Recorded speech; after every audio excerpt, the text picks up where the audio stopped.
Video games, the newest, most popular form of entertainment to date. More people play games than read or watch movies. Video games have influenced cultures around the world and have introduced unknown aspects of different cultures to the world. Video games have been around longer than you might think. The first playable video game was created in 1958 by physicist Willy Higginbotham for a demonstration of what computers can do. It was called Tennis for Two. The players hit a ball back and forth using a dial for movement and a button for hitting. The game did well at the demo, but was soon forgotten due to it not being released anywhere else.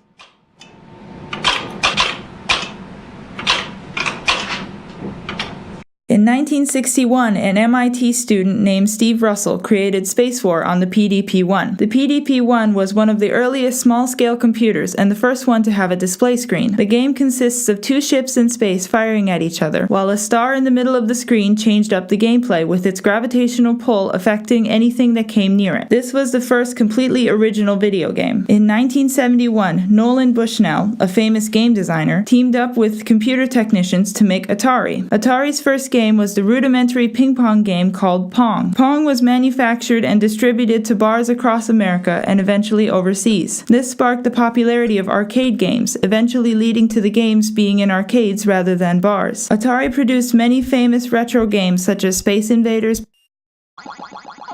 Pac-Man, Dig Dug, Galaga, and Tron.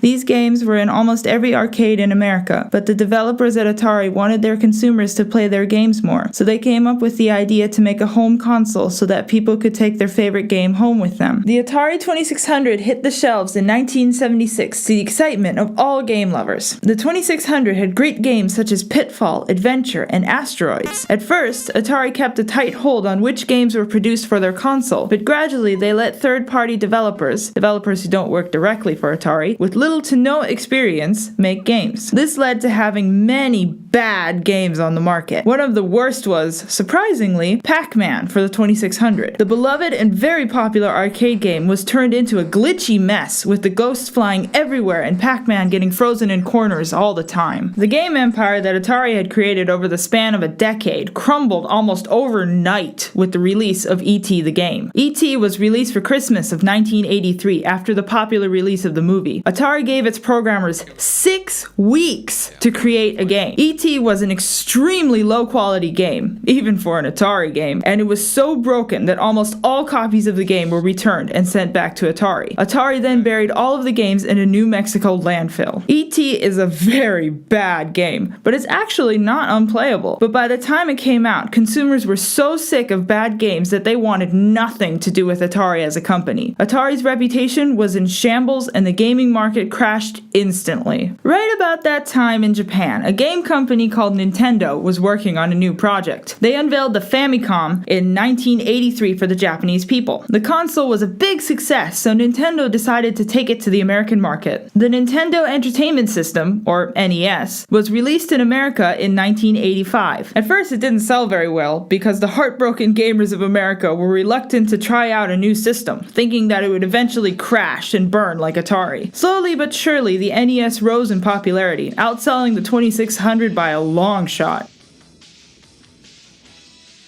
The launch title of the NES, Super Mario Bros., is one of the best-selling games even today, selling over 40 million copies and sparking the biggest franchise in gaming. Shigeru Miyamoto, the genius behind the NES and Mario, wanted to make an adventure game unlike any other. The Legend of Zelda was released in 1986 without much hype. The Legend of Zelda, unlike games until then, had an extremely large world with an in-depth storyline. This required the game to be played in multiple plays rather than all at once like other games. So Miyamoto had his technicians at Nintendo come up with a way to save the game. The technicians put a battery in the cartridge and et voila, it saved your progress. Games now almost always have save functions, and games that don't tend to be looked down on. After the surprisingly successful release of the NES, everyone was looking forward to what Nintendo would do next, and what they did next was awesome. The Super Nintendo Entertainment System, or the SNES, hit stores all across the world in 1991. It introduced revolutionary 16-bit graphics compared to the NES's 8-bit graphics. Bits are used to determine the combinations of red, green, and blue light in one pixel. Video game sprites, or characters, are made up of pixels, which are small squares. Those pixels have even smaller squares in them, which each have different colors, red, green, or blue, in them. Sort of like mini pixels. The higher the number of mini pixels that are in one pixel, the better the graphics of the game. The SNES obviously had more memory and better visuals, so game developers had much more to work with. They could finally put more story into their games. Games like Earthbound and Chrono Trigger had amazing stories, in-depth characters, and great plots that many games nowadays can't rival. Most of the time. Nintendo also designed the SNES so that developers could experiment with games. The game company Rare made one of the greatest and most famous games for the SNES, titled Donkey Kong Country. This game was amazing because Rare managed to make a 3D looking game on a 2D system. They used pre-rendered, as in pre-drawn, 3D characters and backgrounds and pasted them onto 2D levels and character silhouettes. The final product was a 2D platformer that looked 3D. This revolutionary game helped make 3D gaming possible. Near the end of the SNES's lifetime, a little game called Star Fox was released. Star Fox was the first entirely 3D game. It used polygonal shapes to create the starships and objects in the game. There was a 3D game for the Atari 2600 called Battlezone, but it was completely wireframe, making discerning distances nearly impossible. Star Fox, on the other hand, had clear faces to everything, making discerning distances, well, possible. Star Fox later turned out to be a glimpse at what Nintendo was working on.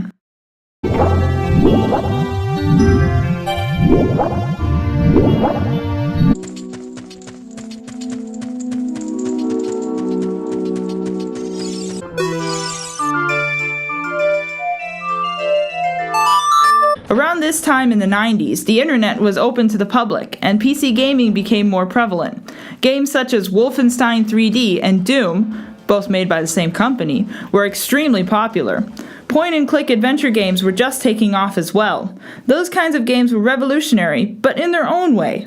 PC graphics were not nearly as good as console graphics, so developers were very limited, which is easy to tell with the first generation of PC games. In the 80s, when computers first came into use by the general public, people started making games for computers as well. These games were completely textual, with no graphical interface.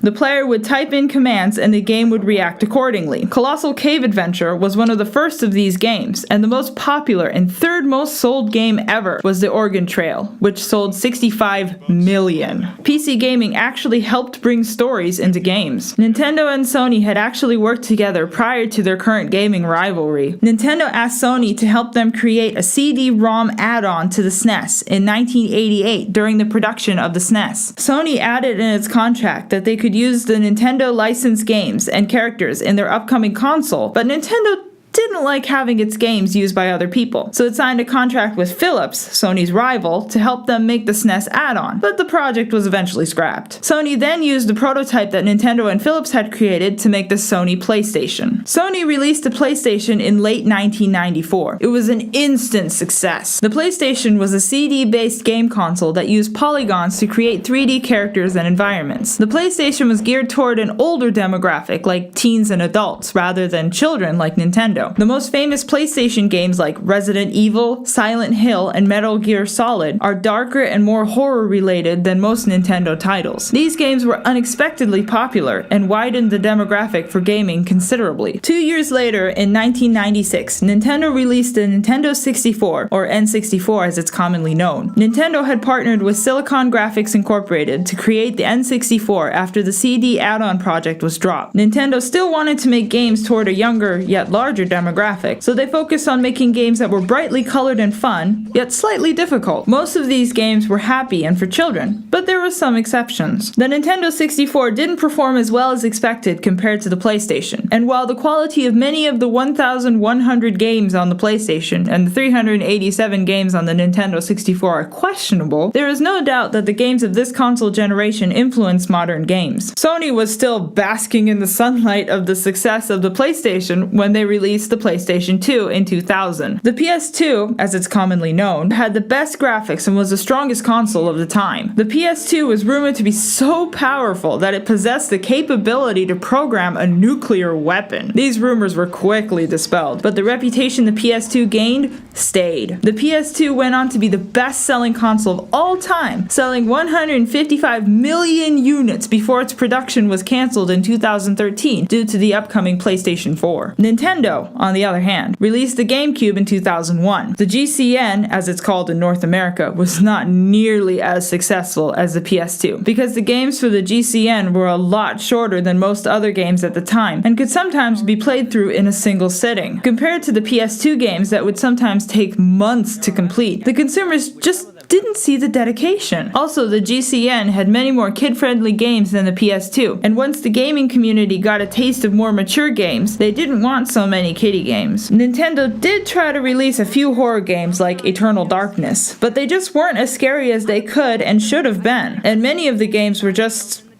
bad. They were buggy and glitchy sometimes, and even if they behaved rightly, sometimes the storylines just weren't very good. Shortly before the release of the PS2, Microsoft decided they wanted to cash into the gaming business. They combined a computer with online functions and good gaming graphics to produce the Microsoft Xbox. The Xbox was similar to the PS2, but offered online interaction with people from around the world through Xbox Live. Nintendo had been working on developing a motion-controlled console since 2003. Motion sensing technology was relatively new at the time, but Nintendo was sure that it was the future of gaming. By 2005, Nintendo's new console, the Wii, was near completion. The Wii officially launched in 2006, and it's Nintendo's best-selling TV console, selling over 102 million units to date. The Wii was intended to target a broader demographic than its competitors. Some of Nintendo's most novel games like Super Mario Galaxy and Wii Sports sold amazingly well, with Wii Sports being the second most sold game ever. Sony's new PS3 and Microsoft's Xbox 360 were very similar to each other compared to the innovative Wii, but they did have some differences. The PS3 focused more on visuals and audio, adding a built-in Blu-ray player to produce HD quality. The Xbox 360, though, focused more on community experience and making connections with other people through gaming. Both consoles included online capabilities, and while the PlayStation Network was free to use, Xbox Live users had to pay a monthly subscription. So far, we've looked at 7 generations of game consoles and systems, but we have one more generation left to cover. Nintendo wanted to combine their overwhelmingly successful Wii with the increasingly popular touchscreen technology. In 2013, they unveiled the Wii U. The Wii U was an improved Wii with a giant touchscreen controller. It looked clunky and possibly hard to use, and initial sales were horrible. The ridiculous starting price tag and the general lack of games at release didn't help the console sell either. Sales picked up later in 2014 with the release of Super Smash Bros. For the Wii U and Bayonetta 2. Sony and Microsoft released the PS4 and Xbox One, respectively, in 2013 as well. While the graphics and power of the PS4 were mind-blowing, it didn't have very good games that came with it. Most of the AAA titles for the PS4 were rushed for release, resulting in unfinished, glitchy games that